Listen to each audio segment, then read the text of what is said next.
series. As I always check in, I sincerely hope you and yours are safe and well at the moment. As I mentioned on Tuesday, I've had the opportunity of catching up with a significant number of our members over the last few weeks, and if I haven't spoken to you, I will be speaking to you over the next couple of days. What's coming across very strongly, and you don't need me to tell you this, is how challenging we are all finding this time.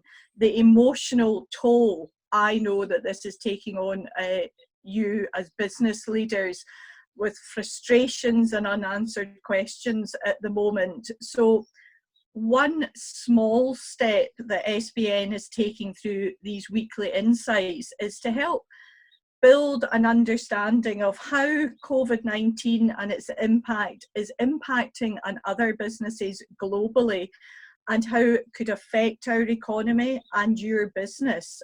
And we're doing that by hearing from Scots like Fraser, Kyle, Graham Russell around the world, because these insights we hope will help you as regards understanding how to manage business, particularly for those who have a global business, who are exporting at the moment and have agents, distributors, connections in a global environment. We hope that these insights as to what is happening now out of the window from our global diaspora will help you in your planning and your thoughts around what next, what can I do now to help my business during a time of seismic shift in global trade. Most importantly, though, is we want to keep our community together during this time, and as well as putting a face to our global diaspora. We talk so much about our global diaspora and our links, and it's just, if there's one nice thing to come out of this time, it's the pleasure of virtually meeting our global ambassadors. Today we're meeting with Fraser and making our links to Scots around the world. So as well as these insights, what we're also doing is providing our members with a safe space to discuss business challenges and what you're facing at the moment. So we're taking our roundtables, which Russell has been facilitating up until now, taking that roundtable session and moving them virtually. And the next one of those is taking place on Thursday the 16th, a week today at 2 p.m. And the title of that, well, that's very much at your call. We have some thoughts around that, but we'd be delighted to hear of particular business issues that you say, I'd really like to discuss that with my peers. It will be facilitated by Russell, and it will be a safe space to share your thoughts, your frustrations, your views and what next. And we look forward to welcoming you shortly for that session. But first, I am absolutely delighted to say hello, New York. Hello to Kyle, to Graham and to Fraser. We've got a great insight, I know, lined up ahead here. We've got Fraser, a Glasgow University graduate, now working in Immigration Associate at Abrams and Abrams there in New York, and also a board member, Fraser, of the New York Bar Association. We also have Graham Russell.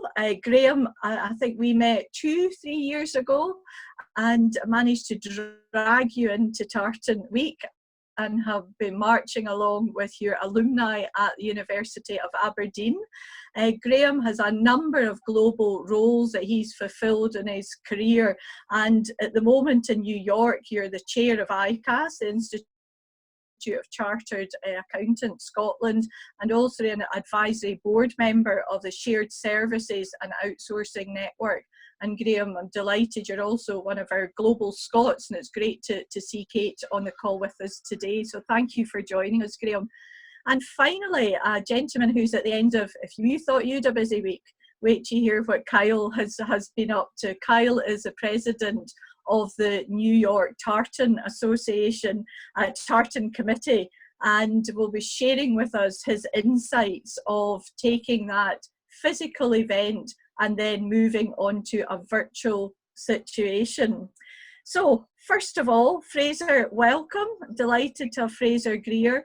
Well, yeah, just to introduce myself, I'm a native of Glasgow, Scotland. So I'm a homegrown Scot, and I spent my nursery, primary, secondary, and university education in a 3-mile radius in the west end of Glasgow. But I never had a sense that was kind of it for me. So after finishing up at the University of Glasgow School of Law in 2015, I decided to do a master's degree at New York University. And after finishing that in 2016, I had the choice between being a prosecutor, training to be a prosecutor back in Scotland, or staying in New York and qualifying to practice here. And it took me about 10 seconds to sort of arrive at a decision on that, and here I am. So after a stint as a corporate lawyer, I'm now settled as an immigration attorney in a small but very busy and varied practice in Midtown Manhattan. And just to speak for a bit on my involvement with the Scottish Business Network, how they kind of came on my radar.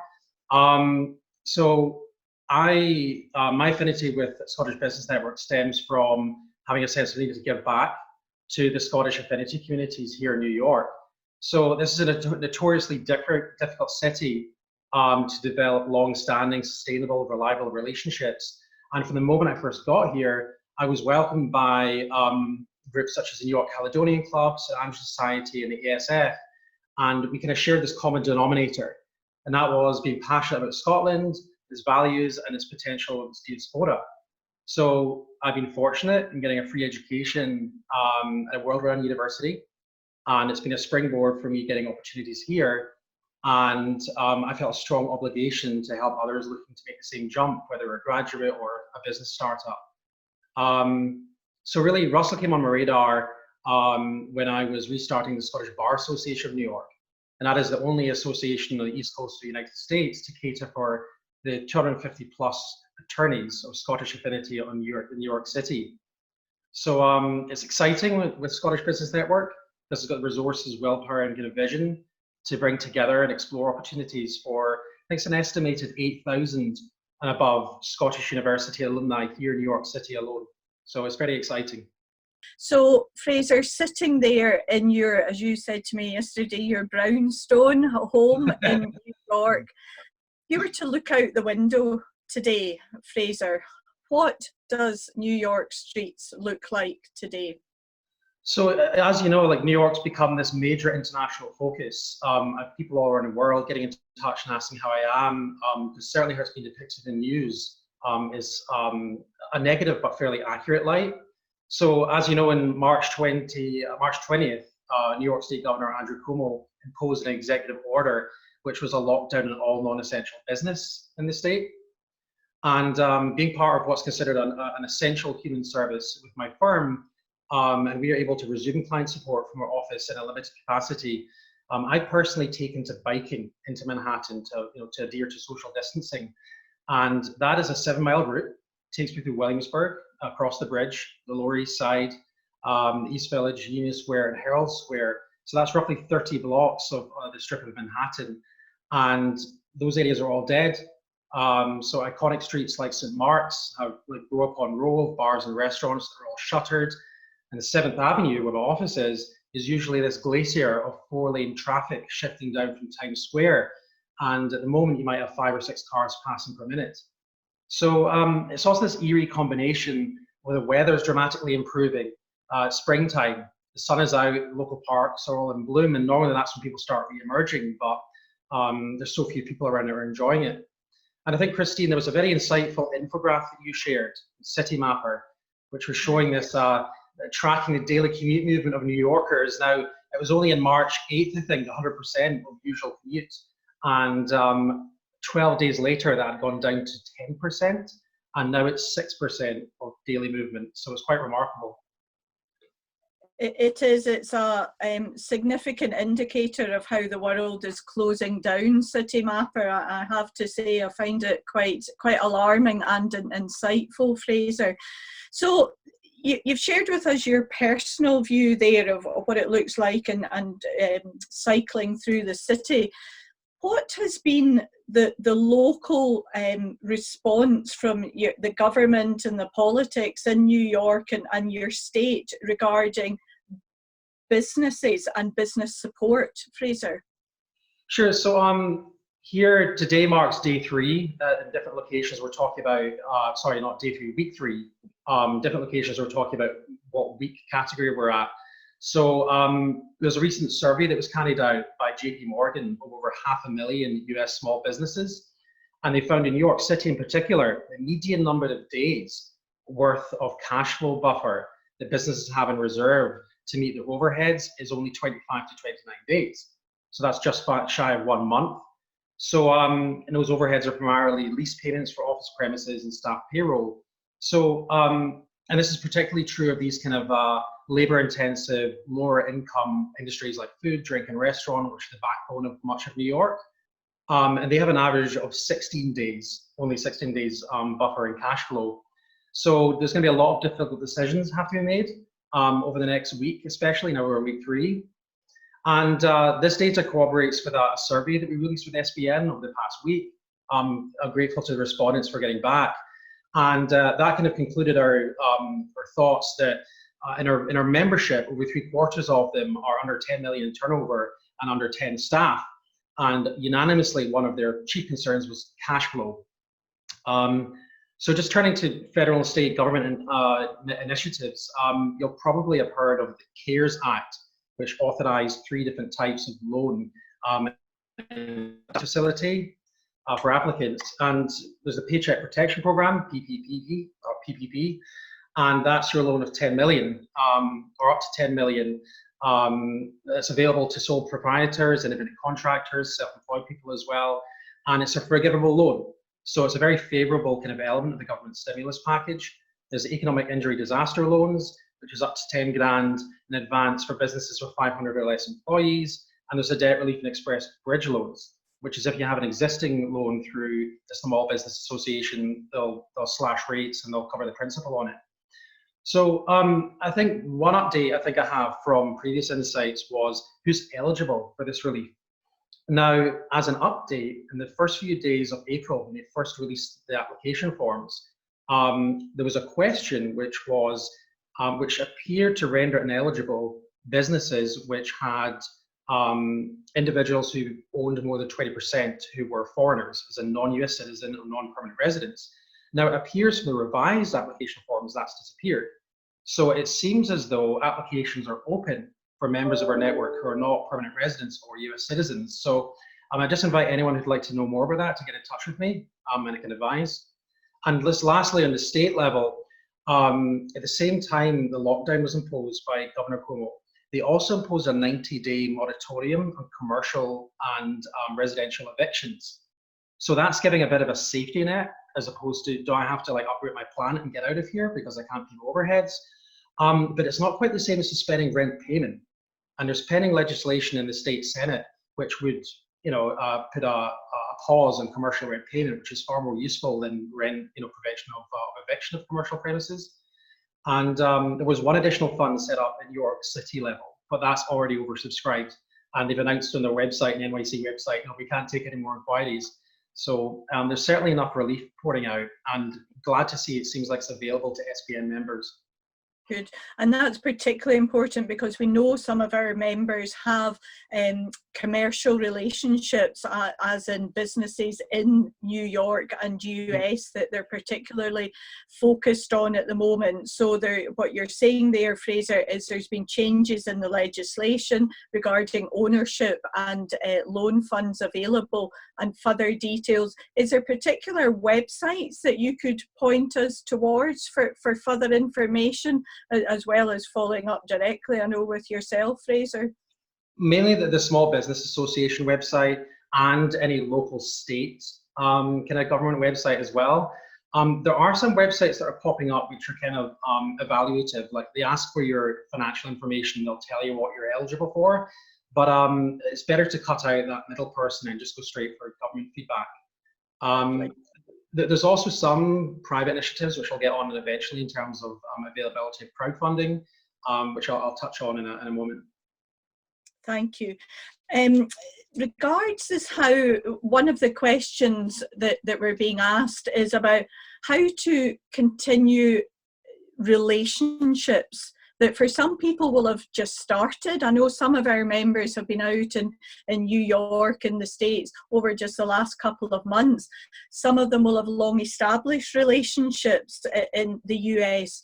What is your advice from a commercial perspective as to how to maintain these relationships during this lockdown time, when almost it's almost like a dirty word to be asked to pay for something at the moment? What is your advice and feedback that you've got, Fraser, on that, relationships? So I think there's three kind of core areas of commercial relationships that are experiencing this kind of seismic shift in reaction. The first is adapting your business model to meet your demand, your customer base. And the second is disputes and the enforceability of contracts. So your range of contracts, are you obliged to pay essentially in current circumstances? I'll get to that. And the third is a cultural shift from in-person meetings in physical space to online interactions with your customers, clients, and vendors. So with the first point, with the reaction or the adaptation of business models for your consumer base, bars and restaurants in particular at MIC have been devastated by the closure of non-essential services and businesses. And they overnight have tried to shift their business models to online delivery, for example, to try and soften blow and cash flow. And in terms of crowdfunding, like established landmark restaurants and bars have community fundraisers set up for people who can crowdfund their sustainability, make sure they get back on their feet again, just to make sure that the kind of landscape of New York as they know it is preserved. And the wholesalers, so a step up from restaurants and bars, they've taken to setting up online shops and selling straight to consumers. Many people are cooking at home now. So that's been met with very high demand. With the second point, so with the commercial contracts, and I can speak for this as a lawyer, legal services have this boom in activity where there's two critical questions on business owners' minds, and that's one, can I afford to meet overheads? And the second is, am I contractually obliged to actually fulfill this? And the key phrase in people's minds is this force majeure, which is a common contractual provision which permits parties to suspend activity due to certain unforeseen events. And there's been an entire flood of guidance online from law firms inviting clients and prospective clients to explore the contracts, dust them off, and double check who's obliged to do what. And the third point, in terms of the culture and in-person culture, so one of the concerns that we had in that SBN, the survey we put out from respondents, was inability to travel for in-person business meetings on the road. And I would argue this isn't really a financial burden, it's more a cultural burden, because we have availability of Zoom and conference calls like we're having just now. My understanding is Zoom has gone up from daily usership from 40 million to 200 million in the past month or so. So people are catching on, and I believe that's more a cultural remedy. And in terms of the larger institutional organizations, how they're adapting it, we'd love to hear from Russell, his insights on that as well. So my question is about, for Scottish businesses, regarding their relationship in the United States here. Your advice is, as we're hearing across the world, Fraser, is continue that relationships, check in with individuals, check in with what's happening, keeping that relationship going, and maybe use this time as well, to my well-worn phrase about continuous intelligence gathering. This is not about market research, but reaching out to get an even better understanding of your market this time. Is that what your advice would be, Fraser? Absolutely. I think the approach people have to have just now, Scottish businesses, is look, they have to ask themselves, what will the effects of the actions they're taking be in 12 months' time? They have to look in 12 months' time. And that concerns staff layoffs or staff furloughing, how they treat their staff. It concerns like maybe deferring on payments or collection of payments or commercial contracts. Looking longer term, and also trying to maintain brand loyalty. And this can't be done from this short-term profit-focused mindset. It just won't work. It has to be done from a sense of empathy and applying your expertise to the wider community. For example, Claire Campbell of Prickly Thistle, who was speaking on Tuesday, her applying her expertise to advocating for using alternative fabrics for accelerating face mask production. That's a fantastic example of maintaining brand loyalty with an empathetic and long-term mindset. So that's what I advise. Thank you, Fraser. Just also in the chat there, we're getting an update from one of our members, Mark McLaughlin, who's going to reach out with you because he has just started the Triple P application, having 10 employees in Chicago. So if you're not already connected, Mark, drop me a line and I will make the connection into Fraser. And Eddie, don't worry that you're late to join us. It's a pleasure to have you here. Graham, I'm going to just come over to you there. Delighted to have you on the call. Great if you could give us an update as to what's taken this boy from Aberdeen around the world and now to New York. Graham, lovely to hear from you. Thanks, Christine. So I'll give you my 2-minute elevator story if I can. So I was a graduate of University of Aberdeen, grew up and lived there.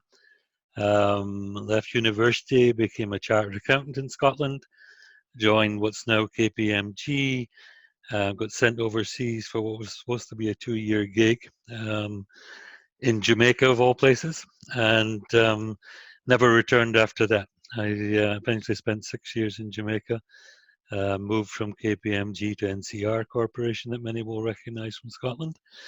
Was there 18 years, traveled around the world. Left there to join Orange Business Services, was there for 6 years, moved to AstraZeneca, the pharmaceutical company, and I'm now with WPP, the advertising, media and public relations giant, based here in our New York headquarters. Thank you, Graham. Pleasure to have you with us.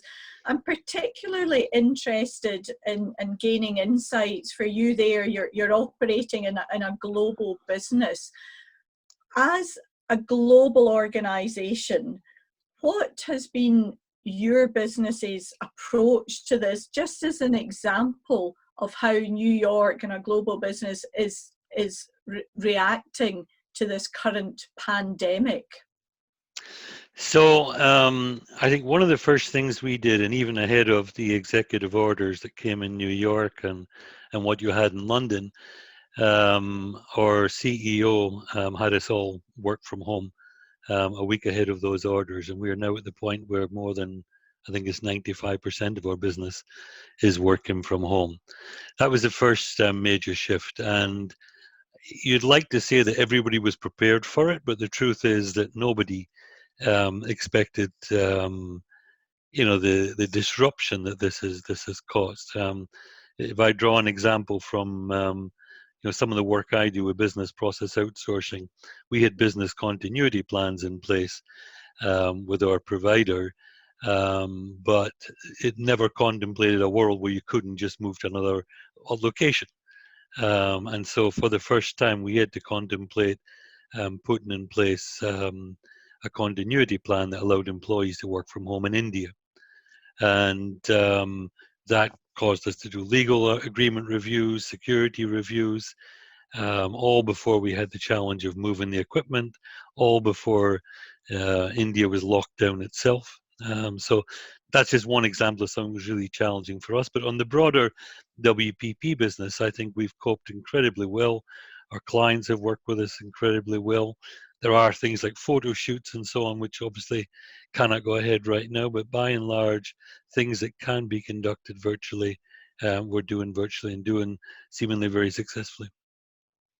And the feedback you're getting from your customers and from your suppliers, Graham, where do you get a sense that these customers and suppliers are, and does it change depending on their physical location at the moment? Because I'm picturing this as a wave going across the world. Tragically, United States is right in the middle of this. You're getting this from both sides, but how are your customers and suppliers responding globally?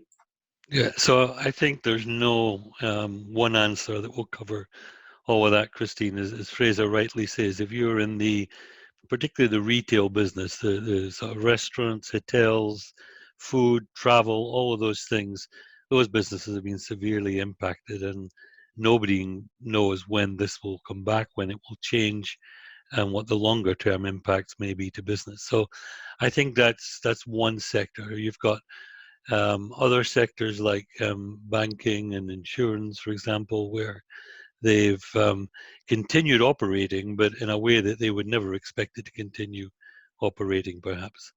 And then you got other businesses for whom this has not had a huge impact yet. They can still carry on conducting their business somewhat virtually, but nobody really has a view of where this is going and how long we'll all be out, and therefore what it will take to restore business and what normalcy will look like once it's restored. From the point of view of where the world is going with this, God willing, we will all come out of this, and there will be a business will still have to manage post this, and we sincerely hope as many businesses as can come out of this, but in a different shape and form. What question I asked Fraser around, what should Scottish companies be thinking about at the moment? We often talk about global mindset, Graham. From a Scot who has that global mindset operating around the world, what would your advice be to fellow Scottish business leaders? So I would say, what you're experiencing in Scotland, in the UK generally, is not unlike what's happening here. So you can probably, with a good amount of imagination, figure out how disrupted things have become here. If you're in a situation where you're looking to start a business here or export from your business to here and so on, I would tell you it would probably take a while. Certainly a good few weeks, maybe months. I've heard some say maybe 18 months before we have a sense of, again, normalcy restored here. And so it's not something that's likely to come back, a week from now, 2 weeks from now. So you may have to be a little patient on initiatives you had, again, either to set up business here or even just to export here. And you would need to continually look closely at maybe relationships you've already established with other businesses to make sure they're in the same position. Sadly, a lot of businesses may disappear here given the circumstances. Businesses that survive will survive in a different way. We're seeing lots of situations where companies are laying off employees. We have furloughing of employees here, but it's not quite the same as it is in the UK. And so some employees may never return to work. There have been discussions about 20% unemployment in the country. Yeah. So it's going to be different. So I wouldn't take anything for granted going forward. Not because we did it 2 months ago can we say we'll be doing it the same way 2 months from now. Would you suggest, though, from your experience and having empathy with that business community, to continue discussions, even if it's just a checking in? Hello, how are you? How are things going? Is there bandwidth within business relationships for that at the moment, Graham? I would say absolutely. I mean, every business wants to continue its relationships. Every business wants to be engaged with its clients, its partners, its suppliers, and so on. So by all means, keep those relationships up. I guess all I was trying to say was that don't be surprised if the nature of some of those relationships and the very businesses themselves haven't changed since you started those relationships. Thank you, Graham. Before I move on to Kyle, is there anything else you want to say to the businesses that are listening in today? We're also videoing this, or recording it rather, to put out a wider network. Anything that you would say from both your ICAS and your SSON experience that would be relevant to our companies to think about at this time, Graham? Yeah, as I said at the beginning, I think a lot of us have been surprised how easily and remarkably well we've managed to move to working from home, or remote working more generally. And I think that's definitely something you'll see more of in the future. that has implications, ramifications on the world of travel. In my case, I commute twice a day into New York. Do I have to do that again in the future? Worldwide travel, will that ever be the same again? Will the leisure industry ever be the same again? So I think that a lot of things have definitely changed. We were just discussing another call yesterday, the impact of commercial real estate worldwide now. If people discover they can work from home, will real estate ever be as valuable as it was before? So definitely a lot of changes, definitely a lot of revisions to those norms. But yeah, we'll all get through this. Hang in there, all of us, I would say. We'll come out the other side hopefully stronger. Thank you, Graham. I'm just going to bring in a question from one of our members, Eddie McGeechy. Eddie's asking, and I'm just going to add a wee bit on to this. I think this is what you're also asking, Eddie, around as a marketing company. So when you have clients, and I take it this is from Eddie's point of view, when you have clients, how do you engage with them at the moment without looking needy and insensitive? And I'm sort of just going to expand that a wee bit. Without looking needy, there's still bills to be paid. Money still needs to circulate in any economy. And how do you develop that relationship? I'm not saying that was Eddie's specific question around bills to be paid, but how do you engage while being empathetic, but recognising that we still have a commercial businesses to run here? Yeah, and I'm going to twist that a little bit and just say that Please. It's not so much being needy and insensitive, it's the fact that we're providing a service to those very clients. And our clients, for example, at WPP, number some of the largest companies in the world. Companies like Ford, P&G, Unilever, to name but a few. And as you can imagine, at this time, all of those companies themselves have needs on how they reposition their businesses. What do they do? Perhaps in a downturn. And I think just business across business generally. Leaders of a different business that are engaging with each other to help each other through what is basically uncharted waters. So I think there's these relationships have been formed over many years. They're strong relationships, they're business partnerships, and there's engagement there to help both parties come through them. Okay, so I think as well it's about changing the language there, is what you're also saying, Graham. It's not about being needy, it's about recognizing a commercial environment there. Exactly. So Eddie, I hope that answered your question, and sorry that Graham and I maybe slightly twisted your question there. Graham, thank you very much indeed, as always, for your insights there. And talking of uncharted waters, I'm now going to move over to Kyle Dawson, President of the National Tartan Day New York Committee. And we'll hear shortly about uncharted waters, Kyle. But first of all, I'd love you to introduce yourself to our community here. And after extending you a very warm welcome, Kyle, tell us a bit about you. Oh, well, I am, the president of National Tartan Day New York Committee. I'm also the treasurer of the New York Caledonian Club in New York City here. I've been involved in this community since 2011. I got involved, started exploring my Scottish heritage when I was about 38 years old. Didn't really pay much attention to my heritage until then. Picked up bagpipes when I turned 40. My heritage comes from Aberdeen and Inverness. They settled in the States here in Delaware in the early 1600s, so they were early settlers. So I'm like 5 generations in the States. Good. But that is truly remarkable that from the 1600s, that sense of community with Scotland has led you to be leading the New York Tartan Week, Kyle. I think we're all very appreciative of that. Thank you for that, Kyle. Thank you. I'm so delighted that your heritage is still strong there. I kind of hope your neighbours are happy about that as well, that the fact you're still playing the bagpipes in the garden. Yeah. I sincerely hope. Most of my neighbors are happy about it. They don't mind. Good. Pleased to hear it. So just talk us through a wee bit for those of us for those of joining in today.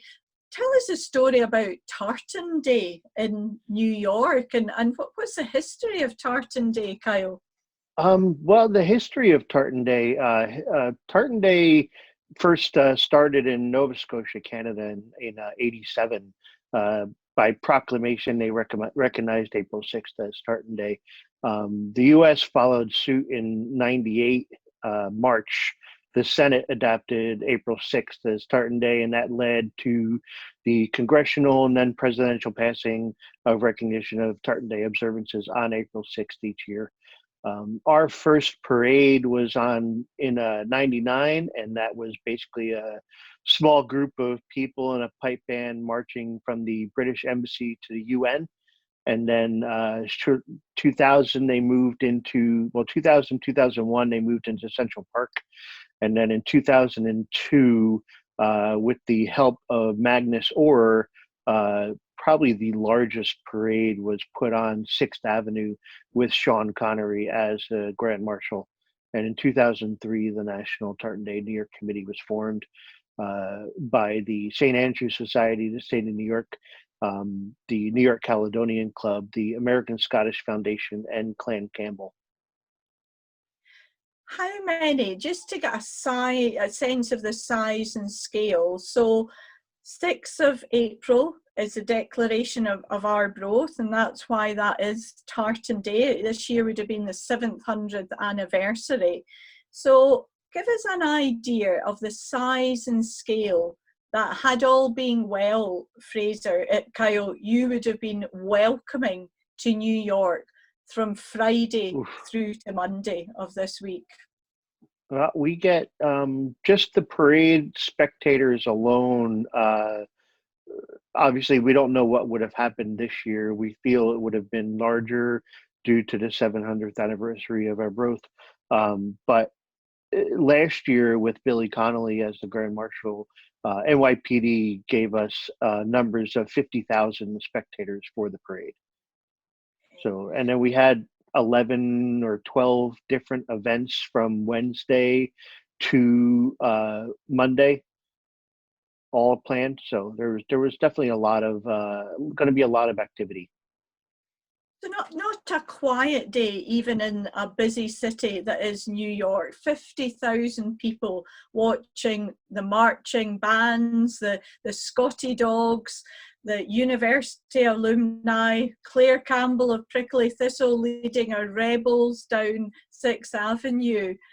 And on the 3rd of March this year, Kyle, you were going ahead. I was following you on social media. I know Russell and a number of our members would have been out there with you.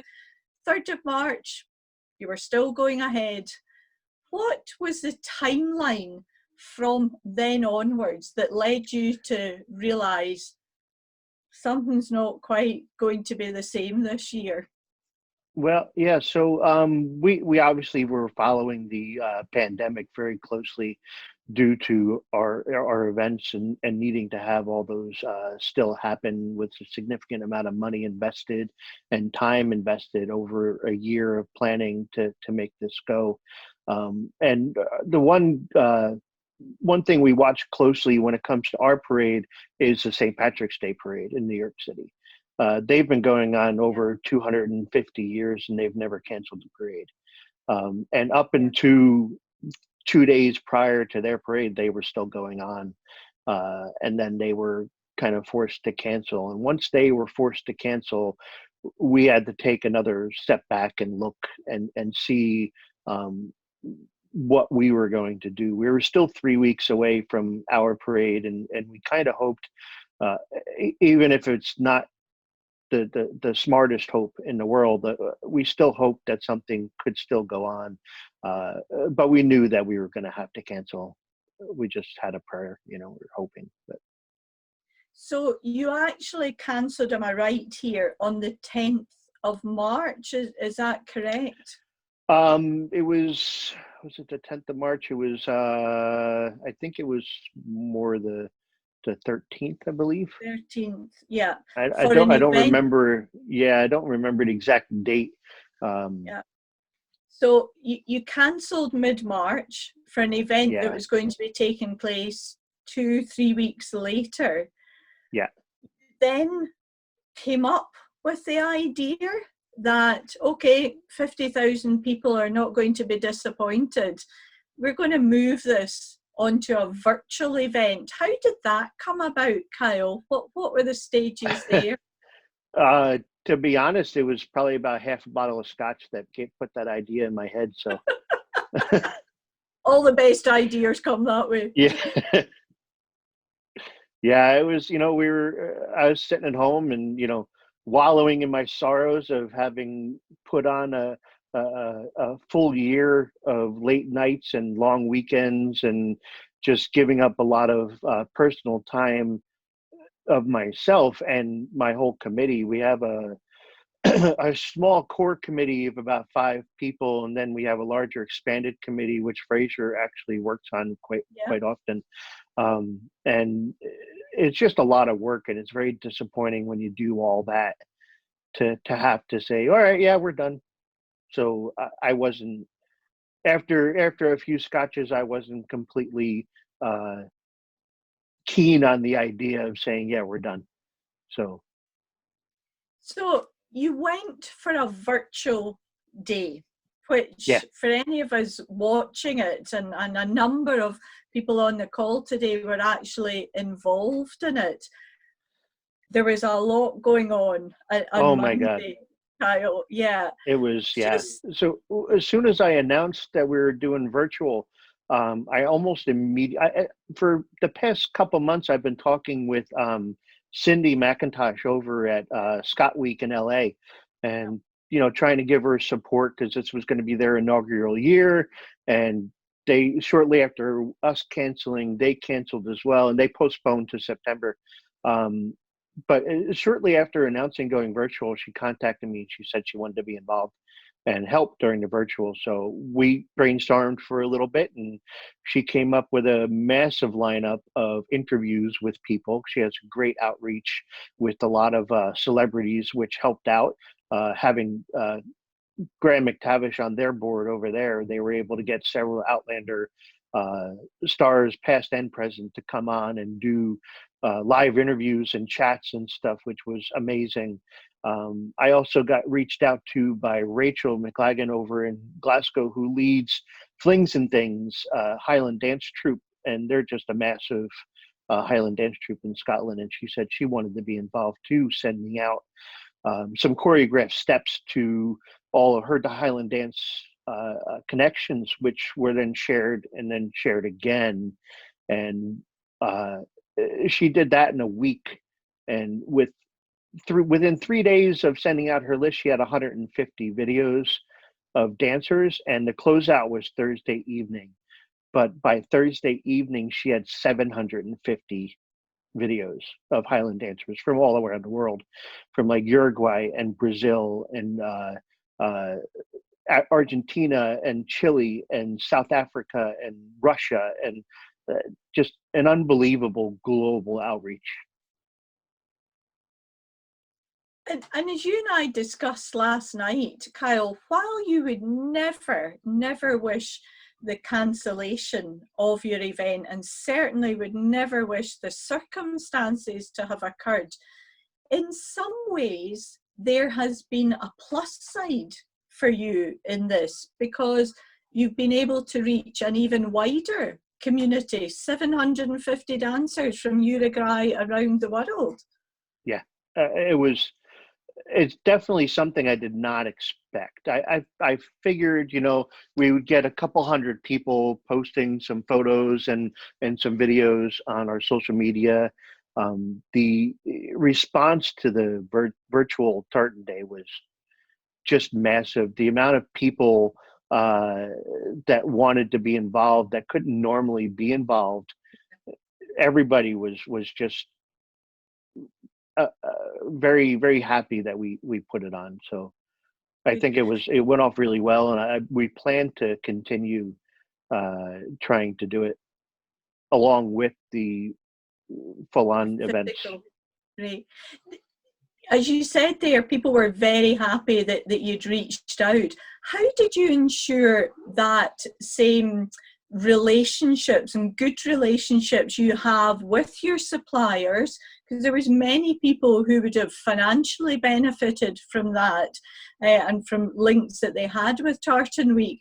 How did you ensure that relationship has been maintained, Fraser? Sorry, Kyle. Yeah, no, that's okay. You know, I think everyone that everyone just wanted to be involved. You know, everyone just wanted. They weren't worried about money. They weren't worried about investments or anything. They thought that this was a time to just come together and support the community. Thank you. Now, we're well known in Scottish Business Network, or rather I am, for being a timekeeper, and I'm sorry we've gone over here today, but also around what we call our laser focused ask. Kyle, we always, when we're presenting to our members and to the diaspora, we always say to our businesses, what's your laser focused ask of our community? And I was just wondering, as president of New York Tartan Week, Kyle, if you have a laser focused ask of the Scottish Business Network and beyond community. Just get involved, you know, come march in the parade, bring your people, bring your organizations, bring, you know, if you want advertising, we sell advertising. If you want to be sponsored, we have sponsorship packages. We offer, now that we can see, a massive global scale outreach, and people follow us from around the world. Fantastic. So it's a get involved message there. Yeah, get involved. You know, we just want to grow. We want people to see our Scottish pride and what it means to us here.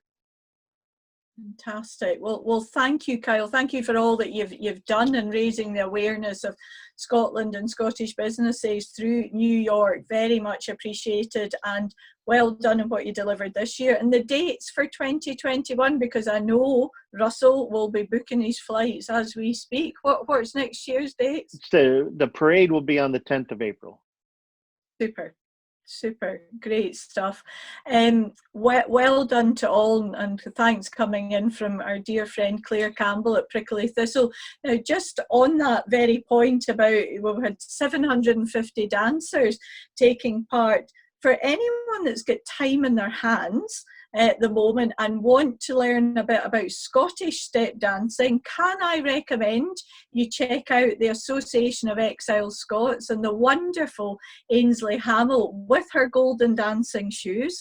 And Ainsley at 12 noon UK summer time leads you all in a bit of Scottish step dancing. So if you want to keep fit and keep that Scottish tradition up, please tune in to Ainsley at the Association of Exile Scots. Now, we've not got any further questions coming through on this Q&A at the moment. So if there's anything further, Fraser, is there anything that you wish to pick up on before we say a final goodbye? Sure. Just one thing to add to the question about advice to Scottish businesses is be proactive and join communities like SBN and ask questions.